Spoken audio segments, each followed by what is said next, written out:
আসসালামু আলাইকুম প্রিয় ব্যাংকার বন্ধু। আমার বিশ্বাস আপনারা সবাই বেশ ভালো আছেন। আপনাদের দোয়ায় এবং আল্লাহর অশেষ রহমতে আমিও বেশ ভালো আছি। আমি লিমন সরকার, প্রভাষক 36তম বিসিএস, হিসাব বিজ্ঞান বিভাগ, নওগাঁ সরকারি কলেজ, নওগাঁ।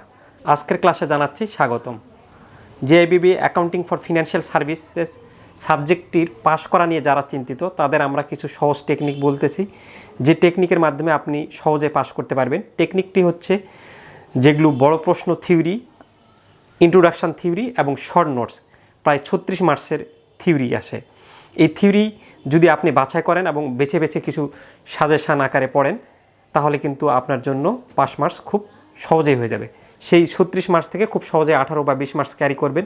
বাকি তিনটা জার্নাল, অ্যাকাউন্টিং ইকুয়েশান, সহজ কিছু চ্যাপ্টার যেমন ডেপ্রিসিয়েশন প্রতি বছর আসেই, এই তিনটা চ্যাপ্টার থেকে হয়তো বা 2টা কমন পাবেন। আর আপনাদের তো ফাইনাল অ্যাকাউন্ট করতেই হয়, সেটা দিবেন। তো চলুন আমরা কথা না বাড়িয়ে আজকে যে থিওরিটা নিয়ে আলোচনা করব সেই থিওরিটা খুবই গুরুত্বপূর্ণ। তো আমরা চলুন কোন থিওরিটি নিয়ে আলোচনা করব দেখি।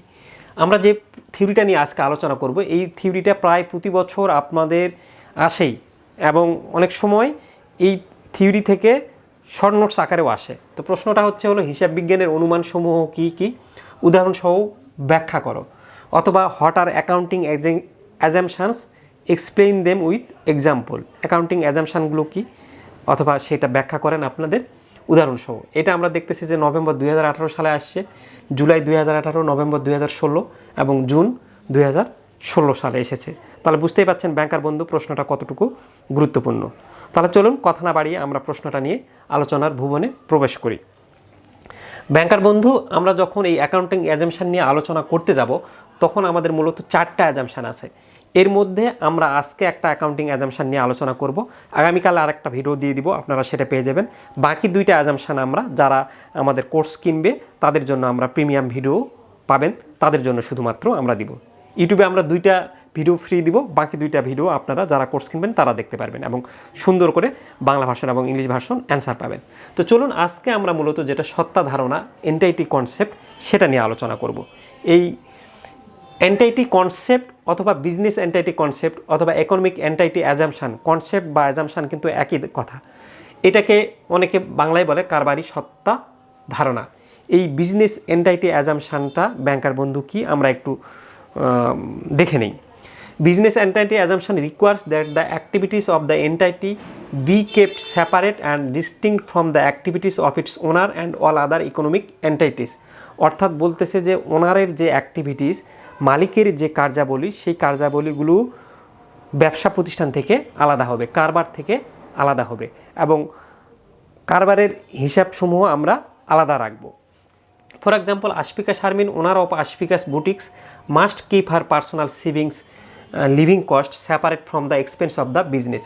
যেমন আশফিকা শারমিনের যদি একটা আশফিকা বুটিক নামে ব্যবসা থাকে, তাহলে আশফিকা শারমিন কী করবে, আশফিকা বুটিকের ব্যবসার হিসাব এবং আশফিকার যে দৈনন্দিন জীবনযাপনের যে খরচগুলো, সে হয়তো একটা বাসা ভাড়া নিয়ে থাকে, তাহলে তার বাসা ভাড়ার খরচ, তার ব্যক্তিগত খরচগুলো তার ব্যবসাতে আসবে না।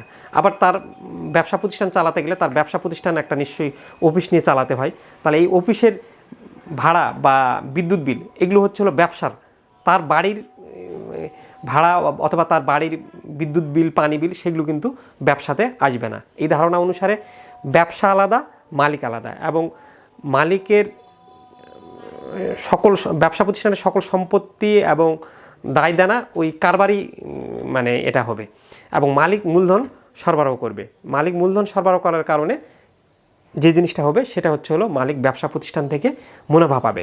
এটাই হলো ব্যবসা প্রতিষ্ঠান এবং মালিক আলাদা। এটাই মূল থিম হলো আপনার কারবারি সত্তার ধারণা বা বিজনেস এন্টাইটি অ্যাজাম্পশানের। আর আমরা যখন অঙ্ক করি তখন সাধারণত মালিকের না, আমরা ব্যবসা প্রতিষ্ঠানের অঙ্ক করি। চলুন আমরা একটু আমাদের বাংলা ভার্সনে কী বলা আছে সেটা আমরা একটু দেখে নিই। বাংলা ভার্সনে যাওয়ার আগে ব্যাংকার বন্ধু আমরা একটা জিনিস বলে নিই, আপনাদের জেআইবি অ্যাকাউন্টিং সহজে পাস করার জন্য আমাদের 3টা কোর্স রয়েছে। 1 নম্বর কোর্সে আমরা মূলত থিওরি, ওই যে 36 মার্কসের থিওরি, সেটার সব একটা সাজেশান সহ সব প্রশ্নের পিডিএফ ম্যাটেরিয়ালস দিয়ে থাকি এবং আমরা একটা ফেসবুক গ্রুপে সব পিডিএফ ভিডিওগুলো আপনাদের দিয়ে থাকি, যেটা ইউটিউবে সব ভিডিও পাওয়া যায় না।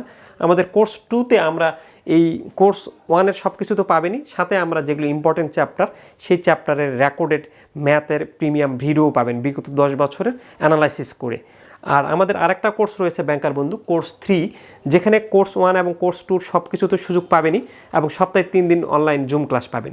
এই সকল কোর্সের বিস্তারিত জানতে আপনারা আমাদের হোয়াটসঅ্যাপ নাম্বার 01753551557 নাম্বারে কোর্সের বিস্তারিত ডিটেলস এবং প্রাইস সম্পর্কে জানতে মেসেজ করতে পারেন।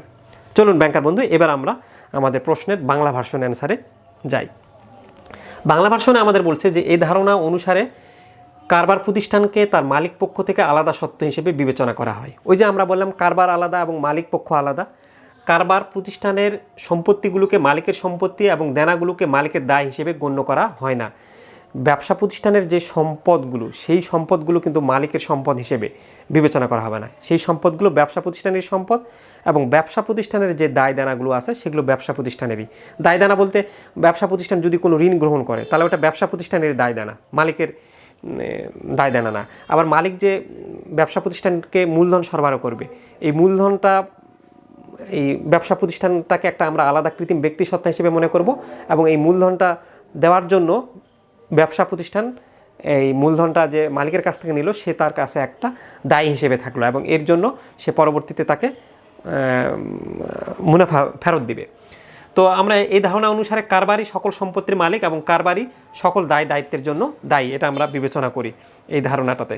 তো ব্যাংকার বন্ধু, আমাদের কারবারি সত্ত্ব ধারণা আজকের ক্লাস এতটুকুই।